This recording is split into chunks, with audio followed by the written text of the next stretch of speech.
What's up, everyone, and welcome to Vertical MRO, the podcast where we soar into the world of helicopter maintenance, leadership, and innovation. I'm your host, Val Medved, with Jon Gray of Hangar Z fame, and today we've got a very special guest who is a powerhouse in the field of helicopter maintenance and aviation management, Scott Hayward. In this part one of two podcasts, we talked to Scott, the Director of Maintenance at Alpine Helicopters Inc., where he has been steering the maintenance department since 2019. As the person responsible for maintenance, or PRM, for both the AOC and the AMO, Scott has redefined excellence in aviation maintenance. His expertise has been pivotal in restructuring and modernizing the maintenance department, seamlessly blending old and new cultures and implementing strategic initiatives that ensure the highest standards of safety and efficiency. Scott's achievements include maintaining an impressive attrition rate for over 4 years, revitalizing the ATO certificate, and diversifying the supply chain to navigate global disruptions. His strategic approach to managing the comprehensive CapEx budget and cultivating vendor relationships has ensured Alpine Helicopters remains at the forefront of the industry. Without any hesitations or any further delays, here's Mr. Scott Hayward. This is Vertical MRO. Let's get this started. Special thanks to our sponsors for this podcast, Bell and Safe Structure Designs. Welcome to the Vertical MRO Podcast, brought to you by Vertical Helicasts. All right, everyone, you're ready to contact. You're cleared to the Bravo. The Vertical MRO Podcast explores the fascinating world of helicopter maintenance, repair, and overhaul with your host, Val Medved. Now, line altimeter 3029, approved as requested. The podcast features helicopter technicians, mechanics, engineers, and MRO experts who share invaluable industry insight, knowledge, and stories that will inspire current and aspiring industry maintainers. Hey, welcome back to Vertical MRO. It's been a minute, and I'm proud to say that I'm back in the saddle again after a little bit of travel. I'm your host, Val Medved, with my co-host and mentor, Mr. Jon Gray. Say what's up. Hey, what's going on, guys? How we doing? Excellent. Yeah, I missed you when you're gone. Sounds like you had an awesome trip down in Australia and who knows where else. For travel purposes and for security purposes, I won't deny, or I won't. I'll let you know where I travel to. So we're good. We're good. Nobody needs to know where this happened. So nonetheless, no, it was good. I came home with a little more luggage than I left with there. I'm just kind of been fighting this summer cold. So yeah, we talked a little bit about this offline. I feel like that's the cost of travel these days. You know, you go on an airplane somewhere and 9 times out of 10, I think you're going to get a cold, a pretty severe one at that. This one's been rocking me for about 2 weeks here. So I thought I was going to kind of stick with the Gatorade Zero today, and well, you saw what I pulled up with the Gretzky. So we're bingo. He promised. He's like, I've been drinking healthy, no drink of the day today. He's like, I'm going to go get another refill of Gatorade. He comes back and he's got a whiskey. Yeah, maybe that's the problem. Is I was trying to go clean, and my body's going, "What are you doing? The pickle theory is not working here, son. You got to get back to what you know." Well, it's good to be back. It's good to be back in the saddle, and I could not be more excited about introducing our next guest here. This man is an individual. He's a good friend of mine, as well as he's an expert in the medium helicopter world. I was with him on an FAA approval for an STC on some 212 stuff there. We'll get into that a little bit. And the gentleman is well known throughout different parts of the world and working abroad. Ladies and gentlemen, let me introduce you to Mr. Scott Hayward. Say hi, Scotty. Hey, Val. Hey, John. Thanks for having me on the show. Absolutely. Yeah, excited to be here. Honored to have you here. Good to have you. Good to have you. Looking sharp and looking spry. Got a bit of a playoff duster going on the face. I like it. You got to do it right now. Oilers might take it. You don't know. Oh, they were down 3-0 for our hockey listeners, which I'm sure most of the audience is going to be, especially in the MRO world. Being down 3-0 is a hard task, and all of a sudden to win 2 like that back to back. Now they're pushing it back to Edmonton. So I think all of Canada is cheering them on right now. Yep. There's a fella here in Kelowna who mows his lawn with the Oilers logo. He's made the national news. Oh, that's nice. Cool. Sober? I don't know about that, but he's from Edmonton, and he moved out and he made the news. I guess he does it every time they make a playoff run, and yeah, good for him. That's cool. You remember one of our past guests there, John Morey? Yeah. So there's not a lot that happens in Edmonton, maybe hockey and some boozing. So just saying. I think I'm mowing the grass, and I think most guys probably start out when they're mowing the grass sober, and then after 3 or 4 drinks on the mower, then things getting a little sideways. Yeah. I agree with you. I finally ponied up and I bought myself a rider. So No. yeah, I had to, dude. I was just after I got back from Australia, I said, okay, I'm going to try to get myself back onto North American time and maybe get myself a good workout and stay out as long as I possibly can. And I was sitting there and it took me 5 hours to trim and cut my grass. And I was like, ugh, my 51-year-old ass is going, okay, dude, you're too old for this. So I ponied up and bought a Husqvarna zero turn. Nice. What's that saying? Work smarter, not harder. That's right. That's right. I just tried to figure out how I can put a boom system on it with some maybe big lights on it someplace where I can really piss off my neighbors. You got to do that. Hey, can this thing get a turbine upgrade? Just saying, maybe slow. I don't know. How's the parts supply in the world? I don't know. Oh, well. That's a good question. Yeah. Oh, my throat has gotten itchy here all of a sudden. Nice. So, welcome to the show there, buddy. And Sid, it's been a long overdue thing to kind of have you on here. I'm super appreciative that you kind of jumped on with us today. And as we do every one of our podcasts here, what's in your hand, bud? What you drinking? You know what? This is during COVID. I picked up a small habit of brewing. Oh, very cool. And your own? My own brew right from grain. And what happened? I went over to a friend's house, tried his beer. I said, "This is incredible." And since then, I've been brewing my own beer, and it's all organic on tap in the garage. I have teenage boys. I'm sure some of it goes missing. Oh. So make sure we get his address after the podcast here, John, so we know where to go visit and not knock on the front door. We'll just go right to the garage. You know, this is about aviation. It's quite interesting. Is probably twice a year I have to get rid of the kegs. You know, because you're going to brew again. And how many engineers show up for a keg draining? Yeah, buddy. Yeah, buddy. I always said, listen, you've seen, and I know I can speak to both of you about this. If you ever wanted to host an event at Verticon, HEI, whatever show you're at, even HAC, have an open bar. Yep. It is literally, we're like cockroaches today. Like, that's right. Awesome. So the home brewing thing is really interesting, and it was something I wanted to get into for a long time. And some of those setups are so elaborate. You know, you see all the cooking devices. I don't know what else to call it. I'm sure there's a name for it. But some of the people using that, they're so advanced, it looks like they're making meth or something. Easy. Interesting, John, is when I looked at it, I was going to go in halfway because it's so expensive. And everybody who brewed said you're going to pay for it twice because you're going to buy this gear, then you get an advantage of this gear to make good beer. And so I'm just ponying up right out of the gate. And I've had it now. I've been brewing for 3.5 years. That's cool. I've been to Kelowna a few times since then. He's never ever offered me any. So just saying. Just saying.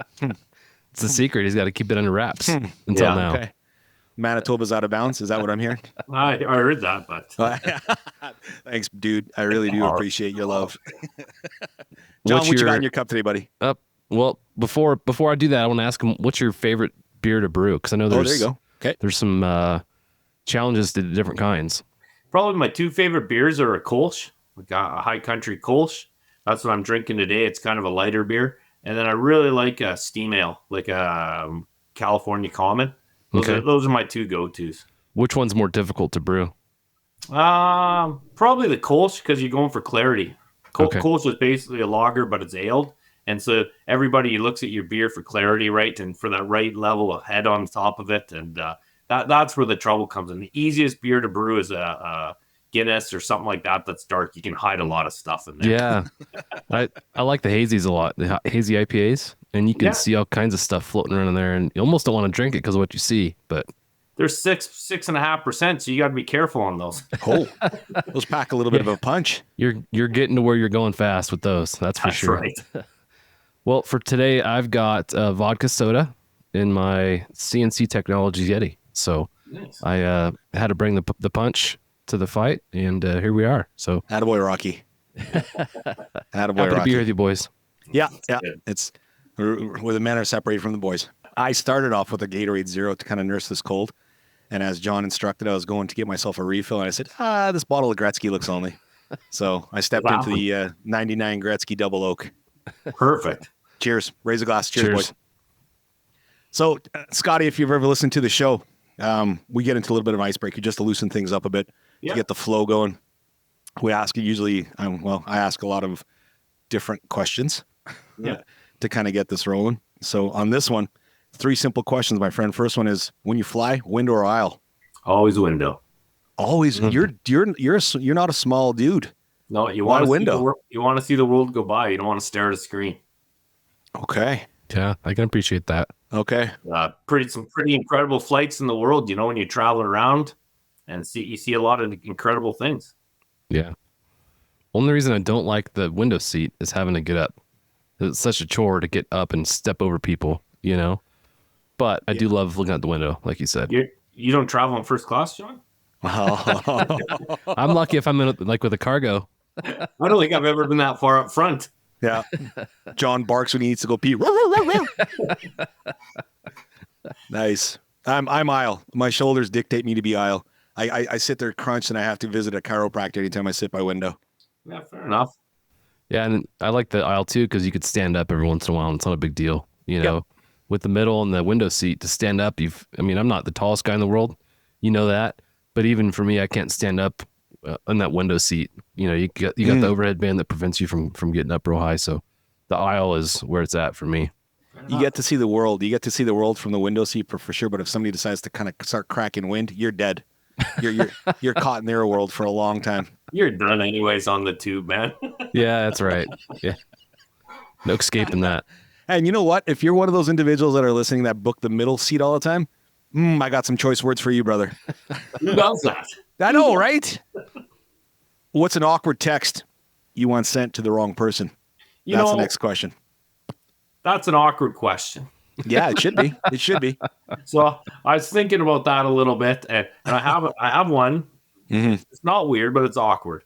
Is my son we got home from a vacation. He decided to go ride his BMX bike. He's about 10, and he's in flip flops. He goes to do a big jump, of course. He's down at the park. I get a phone call. He's cut himself. He's hurt. So I rush down there, and his calf's hanging open. Ooh. So we take him to the hospital. It's about 22 stitches later. We get it all buttoned up.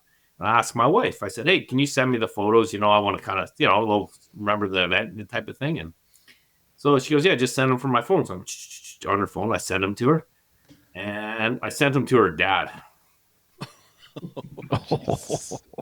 Let me tell you, Grandpa and Grammy were pretty wound up. Yeah, I was gonna say probably fired up the old station wagon to come find you guys. Yeah, so we had to talk about sending texts after that. Yeah. The old, and you know what? There's certain things too. Go ahead, John. I was going to ask you the same thing here, but we'll get into it and something here later on about text protocol. So I can't think of a text by phone situation, but I do remember as a new police officer, our MDCs, the computers in the car, you'd send messages back and forth to your beat partners, and I didn't realize they're searchable by your supervisors. We had a particular supervisor that we didn't like. And we were firing off back and forth about how much we didn't like this guy. And I found out not too long after that you can go through those. So that was a bit awkward. You get a call from HR, John. We need to talk to you. It's one of those your joke is so good HR wants to hear it type things. Yes, you know? That's right. That's right. So lesson learned there. Yeah, that's right. How about you? Drunken text to the wife saying "I love you" and it didn't go to my wife. Yeah, I went to one of my coworkers and goes, "Love you, Pookie Bear." I was like, "Bro." It wasn't ham bone? No. I was a little probably ham boned when I was drinking it. So it's yeah. Yeah, but at least it was an "I love you." That's pretty innocent. Yeah. Heart emoji. Yeah. Would have been awkward if he sends you back. I feel the same. Yeah. I've felt it for a long time. Yeah, at least, and there's no photo response. You don't want any photos getting sent back from that. You look great in those jeans. Okay, this conversation's over. So, good. Last one. And this has been a controversial one. When you hang the toilet paper, is it to the outside or to the inside? Always outside. Oh. You got to see what's coming. You don't want to be pulling out a Pandora's box on the backside. Yeah. There might be spiders on that thing. Yeah, you don't see them. Toilet paper has been referred to a lot of things, but Pandora's box, I don't think has been quite eloquently put yet. So good for you.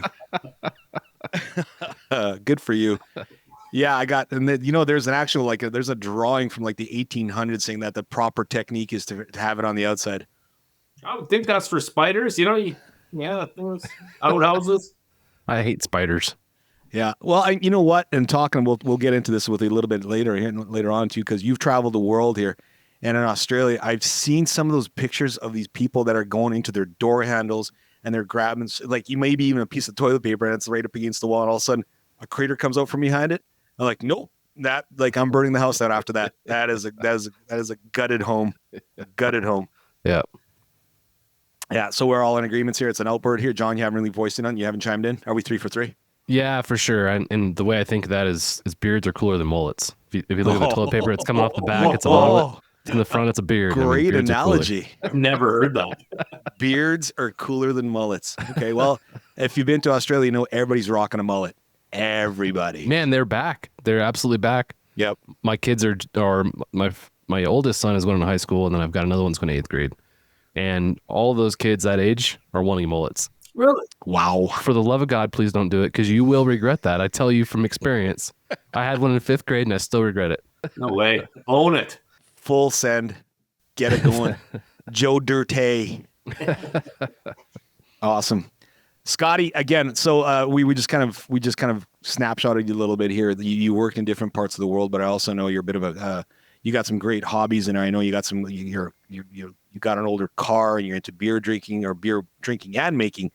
But to kind of just talk about your extracurricular activity, just give us a little snapshot of just what Scotty does outside of work before we get into the professional stuff here right away. Thank you to our sponsors, Safe Structure Designs. Safe Structure Designs specializes in custom aircraft maintenance stands and hangar equipment, boosting hangar efficiency by 50% and enhancing technician safety. With over 20 years of experience alongside real-world aircraft technicians, Safe develops industry-leading ergonomic safety solutions. Why not take advantage of Safe's free custom design process for your safety and efficiency needs and let them create your ideal solution? Visit www.safe-2.com to learn more.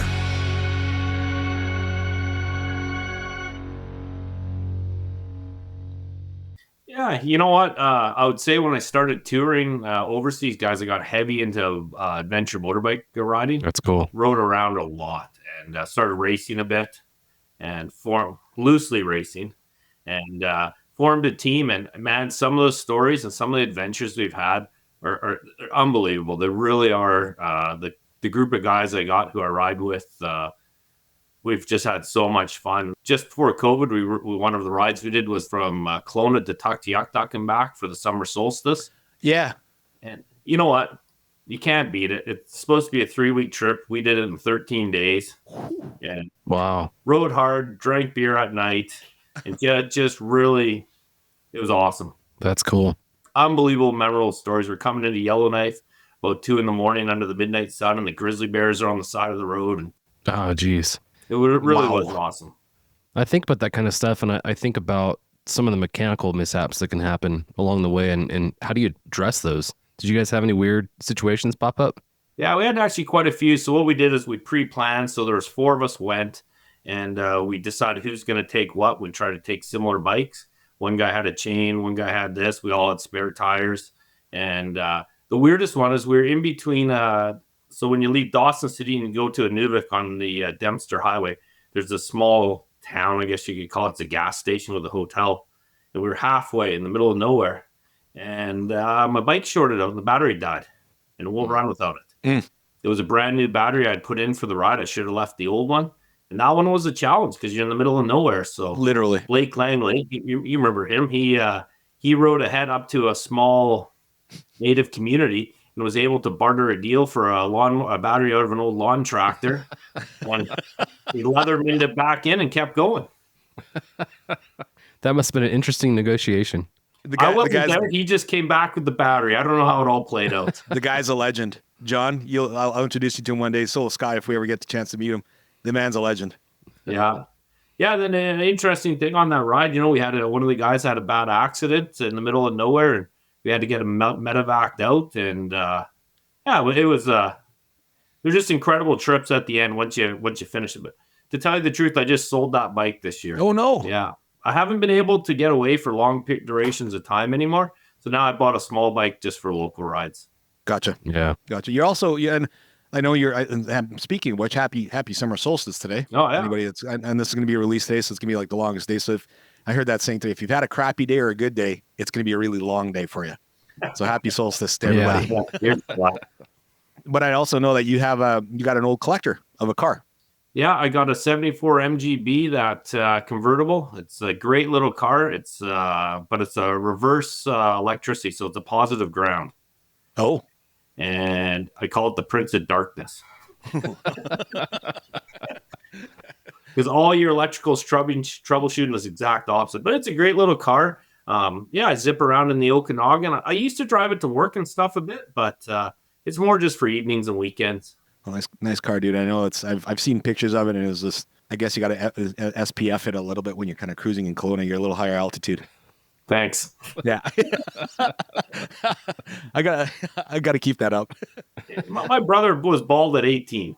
And so I didn't go bald till my mid-20s. So I'm feeling I got some bonus years. Oh, but you rock it. You got the good, perfect size head. I couldn't do it, man. I'm like an orange on a toothpick. This is a big noodle. So, yeah, definitely you do not want to get into a headbutting competition with me. I win. I will guarantee it. So, yeah. So it's that Croatian Bosnian in me, right? You know what? We always pay. We pay $4 for haircuts because it's $1 per corner. Jeez. Perfect. Yeah. Again, love having you on, buddy. Like I said, I'm glad we kind of loosened up a little bit, have a sip of your drink. We're just getting into the good stuff here. We're kind of talking about, because I've known you for a long time here now, going back to when you're an AME at a particular company here. But I want you to kind of just tell us a little bit here about when you kind of got into what you're doing and kind of progressively where you're at right now. Just give us a little bit of give us a snapshot of where you began and how'd you get about it and where you're at and where you're going. Yeah, it was a bit of a different journey than everybody else. I started out as a heavy duty mechanic. Oh, started my own business, and one of my customers was a heli logging company, and was 22, 23 at that time. Pretty motivated, working hard, got a business going, and one of the logging company kept breaking everything. So I was basically full time. It was great money. They smashed everything. And then they said, "Why don't you come work for us?" I said, "Well, I've always wanted to get into helicopters. It was always a passion. It just wasn't an option for me growing up. It wasn't put in front of me." So it worked out great. I moved over to that company, started my apprenticeship, and the guys I was working with were all seasoned guys, like in their 40s and 50s who had been around through the 204, the 205, the 214. Big birds. And there was an expectation to perform. Like, there was no coddling. Like, you're out on a lot. So I wasn't stuck in the hangar because I could fix the heavy equipment. I was out logging. So my apprenticeship was like sun up to sundown, you're giving her. Then back in the hangar when there's big projects, like, they were long days and working with guys who are incredible talent. Incredible. Like, I got mentored, unbelievable. Trial by fire, but at the same time, you're supported a little bit by the wisdom. Yeah. I was 2 years into being licensed, and, that's normally a pretty green phase. And the company I was working for started an operation in Australia, and they're like, "Can you go over and assemble 3 machines?" And that's a pretty big undertaking. But from the guys I worked with, that was just part of the job. And so it really got me thinking, about international work. And when I started working with them, they'd all been in Somalia, Rwanda, and all that with, I think it was Canadian back in the day. I really had a passion to see that. And then, I don't know, maybe, my wife was home with the kids, and I wanted to see the world. So I applied for a job in P&G.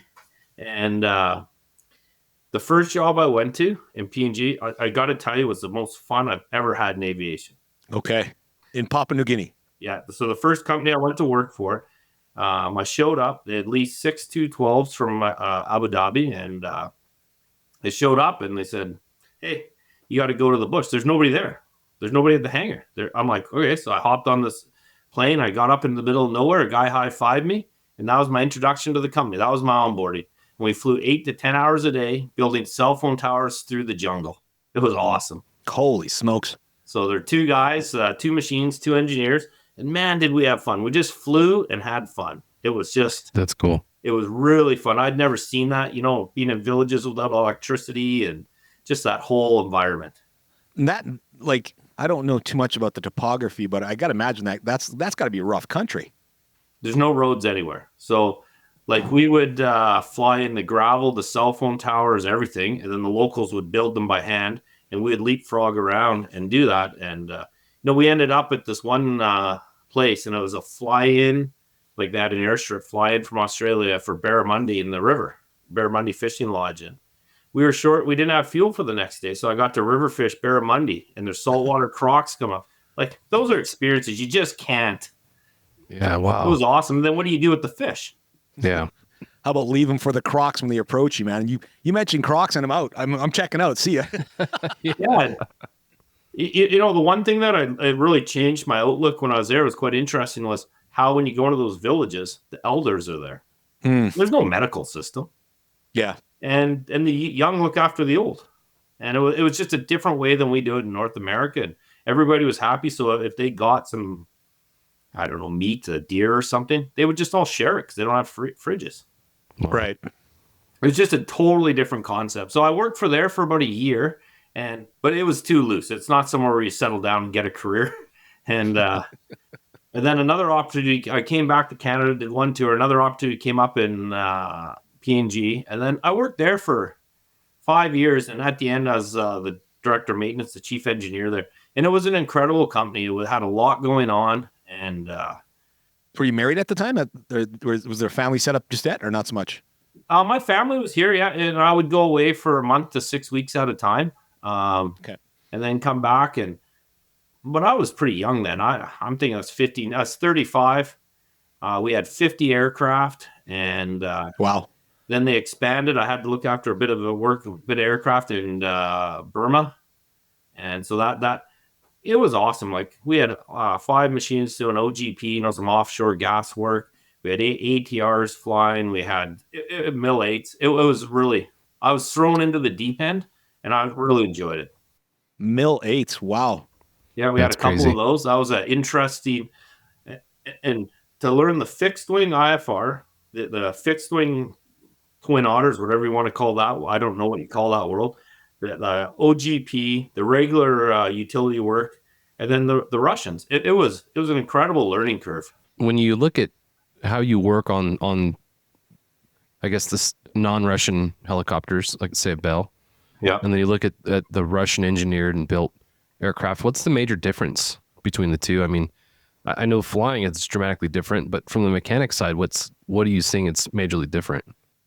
There was a whole bunch of things. There was a lot of good. We're all built to tolerances.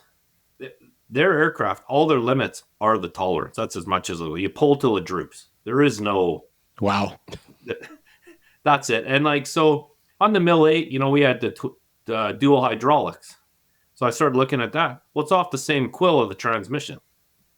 Where a North American, you're going to have independent quills in case there's a failure. Just things like that. It didn't line up all the same. It was... They had dual hydraulics, but it's not really dual hydraulics. Yeah. The one thing that Mil 8 would do was it would fly. It would always fly. They never really broke. They're durable. They're like the old Toyotas you see driving in the desert still. They're the old Hiluxes. Yeah. Yeah. Yeah. Yeah. Hey, real quick, going back to Papua New Guinea, because I'm fascinated by a lot of this. We talked about it with the motorcycle riding, but the same thing applies in the bush in Papua New Guinea. You find yourself in a situation where you've got wild animals and jungle all around you. Yeah. And you find yourself in a position where you're having to come up with a fix for a system or an aircraft in a place where you may not have all the resources needed for the fix. Any situations come to mind where that happened? Yeah. Yeah. And you got to make it happen. That's, you get paid good money to go to those countries, and those are the fixes you got to come up with on the fly. And that's where the collaboration and the teamwork comes in the 212, 412, that medium world with the pilot, talking through where are we? We can't stay here tonight. So what's our option? What are we going to do here? And, we had one where a seal blew out of a governor, and I wasn't there. Was another fellow there. And he's like, hey, I can press that old seal back in. I'm like, I don't know. He said, well, if we stay here, the machine will get burnt. Oh, boy. So what do? You make a risk assessment, right? And then you move out of there. I can't imagine how you'd probably try to plan for, and we spoke about this a couple of episodes ago with another individual there with Kevin, and he said that, you know, sometimes just kind of when you're like, he flies up in the Canadian North in the bush. He says you try to pack everything that can come across scenarios. I can't even imagine what you'd probably even try to kind of contemplate to bring along there for on like in the field maintenance. Thank you to our sponsor, Bell. Bell proudly supports the Vertical MRO Podcast and their vision to share valuable insights into helicopter maintenance, repair, and overhaul. Bell is dedicated to keeping our customers in the sky and on their missions with industry-leading global customer solutions. So one of the interesting things there, and it's different from the North American concept of the way we did our maintenance, is we didn't do anything in the bush. Everything was done at a hangar. We flew out every machine back. And we always had aircraft on standby at our hangars. So if you went unserviceable, we were launching, you know, if you're really far away, we'd launch the King Air with more mechanics and everything from the warehouse to get you up and going. There was a real team camaraderie to get that machine home every night. Yeah. You wanted to get home. Like, we didn't do maintenance ever at night. You don't want to be out of the machine at night. It's just not a comfortable place to be. Just a different part of the world, man. It's like you said, the technology there, I'm pretty sure it's still pretty new to a lot of the, I guess, the locals. And that's just like when you said they'll burn it, it's like, okay, time to go, time to get out of here. Yeah. We kind of joked a little bit offline about the cannibalism side of things, and they're going to burn your ship and then eat you. Can you talk about some of that? I mean, we joked about it. So, and I think it was interesting, the story you told. Well, I got to, so the very first place I worked at, we lived in a compound in Port Moresby, and it wasn't a place maybe where expats should live. But the owner owned it. So we lived there. There were some neat stories there that happened, but it was truly the Wild West. Like when I mean Wild West, there were no rules, literally. Like, we'd drive home and this car rolled over, for instance. And we're like, well, how many days for the car to burn? So we get the bedding pool out.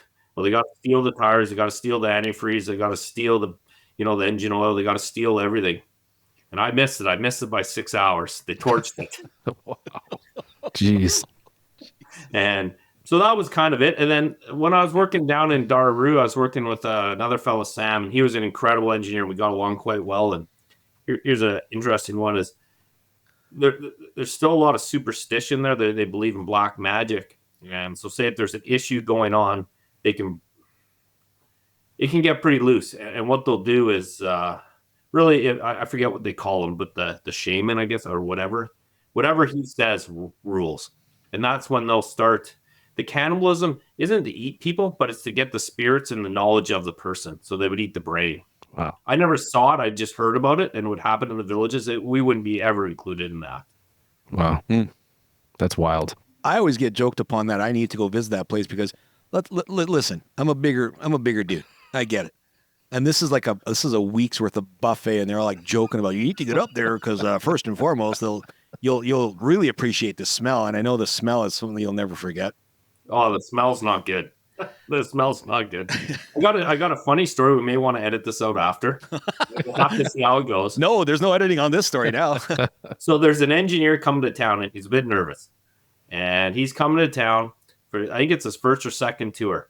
And he's flying. We were up in Mount Hagen at the time, and it was the locals were pretty restless. This is a bit of a pre-riot about to happen. And so he knows that. So we go to pick him up at the airport, and the truck, the windshield was smashed out of it from a rock that day. I can't remember. The windshield's out. And the guys flipped the child lock doors on the back. And during that time, we were flying around a lot of soldiers. Well, when they're out of their soldier uniform and they come out of the dark, it's full on. So we had arranged for these soldiers, when the truck pulls in, for them to come out of the bush yelling and screaming, waving their bush knives. So this guy's just flown 36 hours. Yeah. Hopefully he packed a spare pair of underpants. And then all of a sudden, the driver and passenger jump out of the vehicle. We're getting robbed, and these guys are coming out of the bush. Now, I've never had the heart to ask him what his impression of that story was. That's cruel, dude. That's cruel. I wasn't part of it. But I was at the base when it went down, and it wasn't ideal. He might get in touch with you now and fill you in on the aftermath of that. Yeah. Yeah. That's wild. Well, you're going to be thinking life or death pretty quickly there, I think. When that Fight or happens. flight, man. Yeah. Fight or flight. Everybody else is drinking beer watching it. Yeah. Well, you know what they say, you don't have to be the fastest guy out there. It's going to be faster than you. Yeah, that's right. So yeah, I finished up in Papua New Guinea, just getting back to the travel, and I was there, and you know what? I was getting on the plane one time, and my youngest son was crying, and I said, I got to get home. I got to stop here, and I got a family. When I got I got back to Canada, I signed on with an operator I'd been with, and they were great. They looked after me. It was a good job, but there was no room for progression there. And so I stayed there for about 5 years. I learned a lot from the fellow who I was working under. He was a really smart fella. Mm-hmm. That's where you and I met. Yeah. Yeah. Yep. And when there's nowhere to go and you're feeling topped out, it's and then down the road, there's the company I'm at now, the DOM was retiring. And there's so I went over there and applied for the job, and I'm lucky enough to get the job. And it's an incredible company. Attaboy. You've been with him now for how long? 5 years. First time I ever had to interview for a job. In this industry, you don't really do that, and there was a panel interview and went through the whole process. Yeah, it was really good. Really happy to be there. And it's a big organization with lots of capacity for growth and good people. And so so you're jumping from the AME to the DOM. You've done the paneling interview, you get the job and stuff like that. How did that feel? Because now you're kind of the guy on the ticket. You're the one that has to, going to be answering a lot of questions should they be asked when you jump into that role. So when I was in P&G, I kind of got my first week in the director of maintenance called chief engineer job. I'll just back up there because I got startled. I got a call at about 6 at night. I was walking home, and the ATR calls, and they're like, "We have a fuel light on. What do we do?" I'm like, "I don't know anything about ATRs." You're over the water. You got 50 passengers on board. What do we do here? And I didn't have the answer, and that didn't sit well with me. I said I'd go check the FCOM. We got it sorted out. Everything was okay. So when I came back and I moved into Alpine, I really studied hard. I really did. Mm-hmm. And then I wanted to make sure going through the Transfer Canada process. I had to do an interview for the AOC and for the AMO. And those are about 2-hour interviews, and they're pretty intense. And then did that.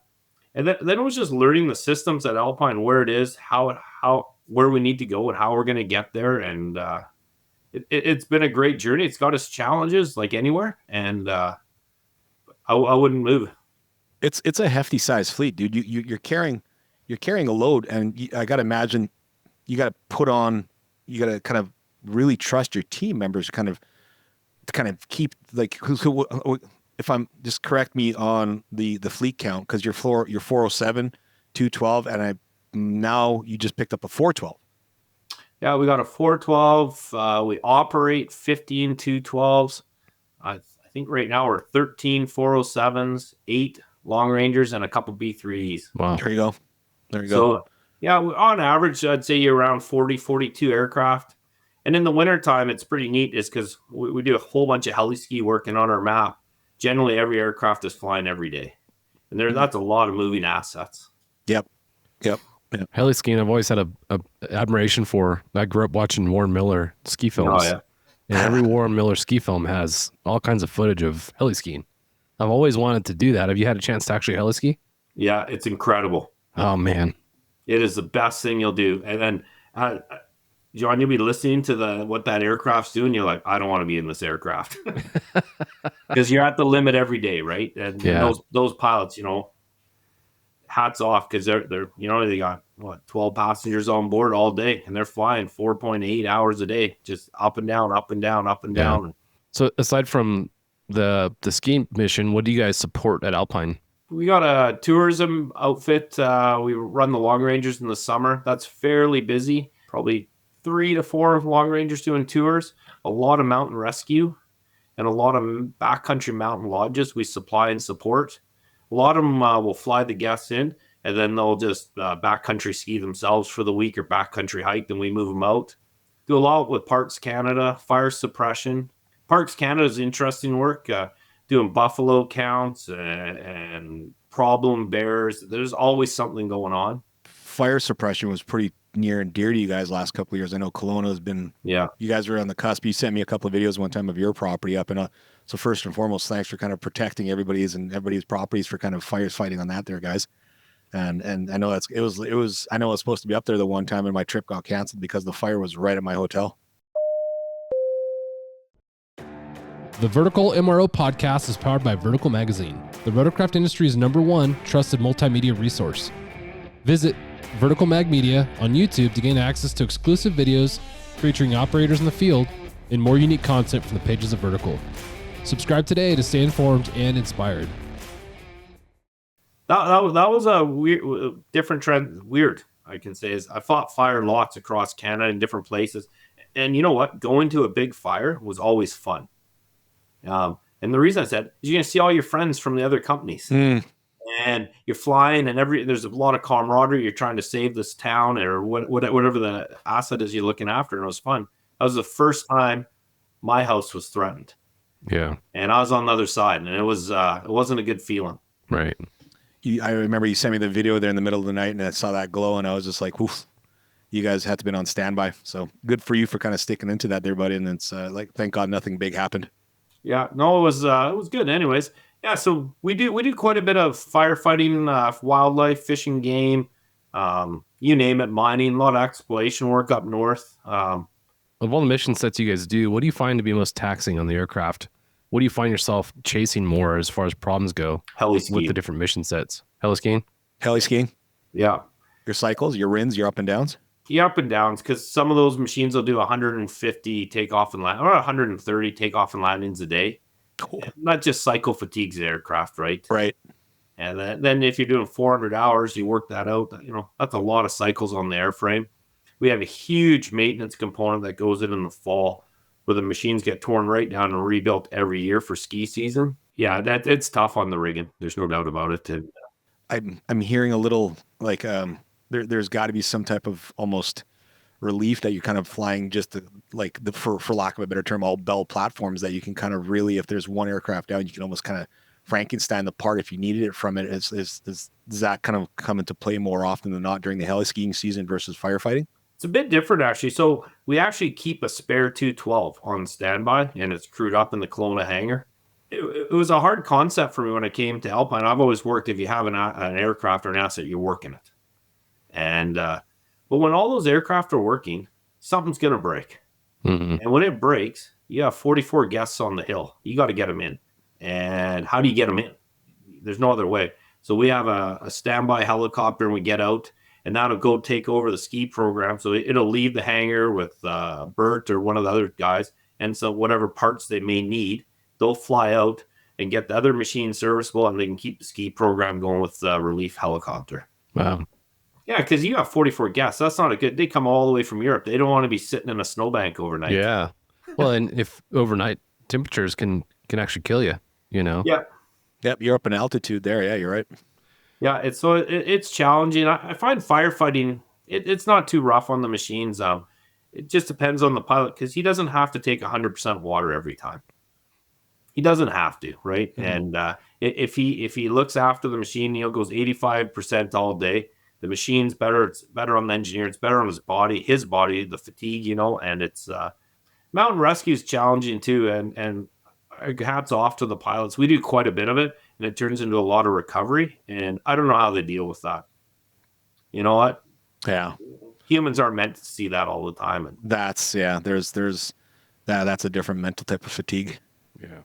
Yeah. So hats off to those guys in the mountain rescue program. It's Well, John, I got to brag a little bit here, because Scott was a part of a 212 STC that we did on the drive shaft systems. He was the first operator in the world, outside of military, of course, to kind of retrofit his aircraft. And believe it, now you got all of the 15 212s. How many do you have fitted with the new K-Flex drive shaft? I think 9. Oh, wow. Okay. So, and it was post COVID, and Scott and Bert and the rest of their team, and including our Comatics team and myself, we all got a chance to meet up in Calgary and do the testing. And I think we were like one of the first ones to kind of ever do an FAA streaming approval on this thing. You know what? That was middle of COVID. That wasn't post COVID. That was Yeah. You guys couldn't travel. We had to help out with some travel letters. Yeah. Prainer had a hard time kind of crossing the border, getting from the States to Canada just because of the restrictions. Even when we were out for dinner the night before, you remember being separated by plexiglass? Oh yeah. So, yeah. Yeah, that was an interesting one because Val was running the camera. So they had a camera watching us, and then a camera watching all the cameras, or watching the people to make sure that nothing was happening outside what he was focusing on. Well, what happens as a group of people, you forget you're on camera. And Val's holding it, and maybe comments or snippets of locker room talk are being said, and there's a panel of FAA people watching you. We kept it PG, buddy. We weren't too bad. The chief engineer, when he was having trouble putting in the shafts, he said, "Pass me a pry bar." I'm like, "Whoa, no." No, that was special. That was really kind of neat to be a part of that, and kind of having your team there with the fitting of that thing. And now, like I said, it's a full launch now. So I appreciated working with you on that one. So I'm glad we made a little bit of history. And what's the most amount of time that we've had on one drive shaft now?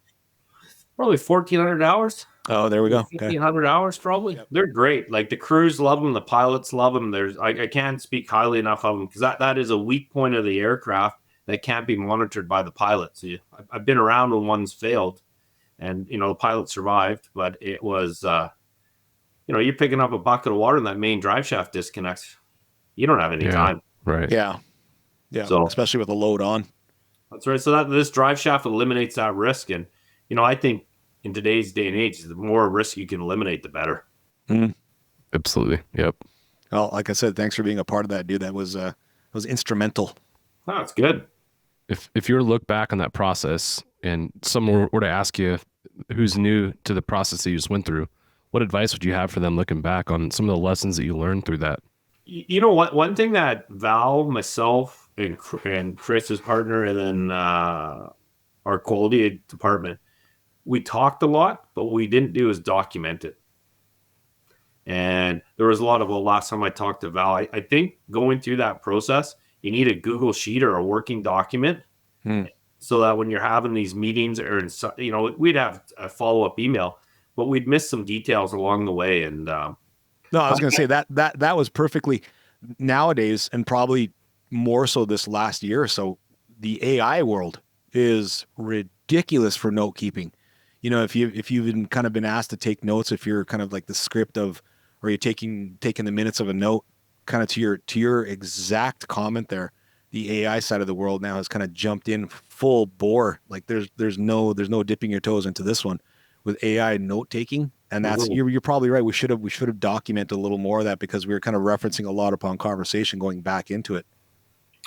It was kind of the transition from old school to new, I guess it's going to be the new way. There's no getting away from it. And and like, I don't have any notes from that whole process really. Yeah. And you should, There's 1,000 emails. I know that. The topic I'm going to bring up is one that we could probably spend a whole 2 hours talking about. So I just want to, kind of a quick take from you on this. AI machine learning is making its way into every single segment of the world. Every industry is implementing this in different ways. Well, how are you seeing this implemented in the MRO world, if at all? I've not seen it yet, but I can tell you it's coming. And where you're going to see it, I think, is generating work packs and doing some of those administrative duties. You can say generate a work pack for a 407 for 600 hours of compliance. And I think you'll see that. And then when it's digitally done, I don't think we're far away from that being digitally vetted out instead of a person vetting it out. Yeah, it's wild. There's so much time savings that goes into place when you can utilize ChatGPT, for example, to help you write things or draft structures for things.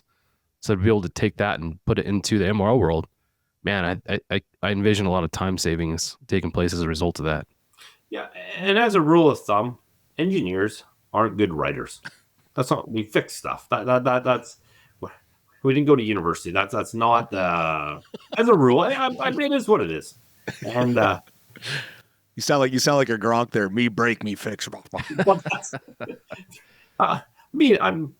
is what it is. And I'd rather have somebody who knows how to fix a machine and maybe can't write it up just perfect, right? Correct. And, yep.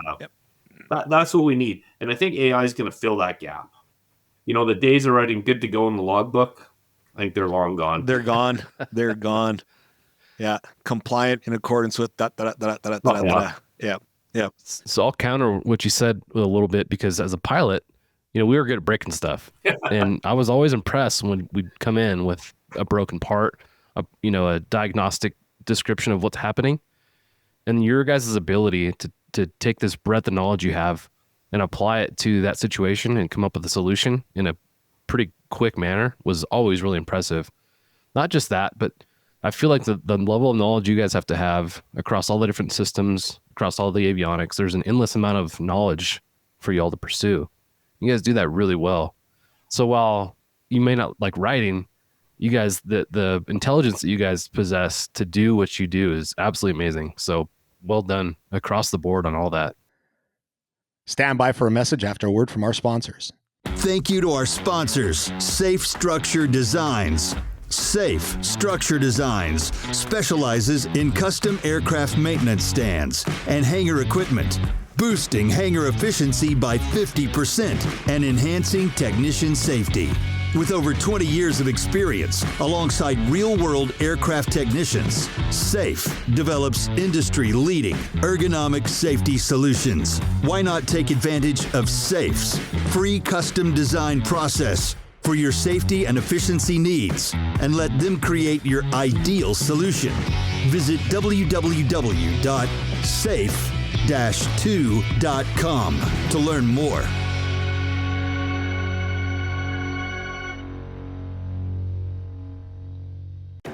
Thank you to our sponsor, Bell. Bell proudly supports the Vertical MRO Podcast and their vision to share valuable insights into helicopter maintenance, repair, and overhaul. Bell is dedicated to keeping our customers in the sky and on their missions with industry-leading global customer solutions. The Vertical MRO Podcast is powered by Vertical Magazine, the rotorcraft industry's #1 trusted multimedia resource. Visit Vertical Mag Media on YouTube to gain access to exclusive videos featuring operators in the field and more unique content from the pages of Vertical. Subscribe today to stay informed and inspired. And that brings us to an end of another enlightening episode of Vertical MRO. We've had the pleasure of speaking with Scott Hayward, a director of maintenance, PRM, industry expert, and more importantly, a good man and friend. He has shared invaluable insights into the world of aviation maintenance and leadership with a little snapshot of his life in the industry.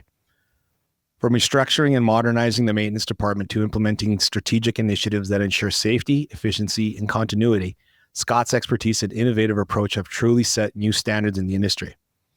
His ability to navigate the challenges, foster communication, and drive continuous improvement is a testament to his exceptional leadership.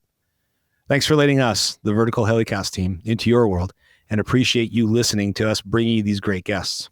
I'm Val, and on behalf of Jon and our team, thanks for listening, and may your skies be blue and clear and your rotors turning. This is Vertical MRO. Val, over and out.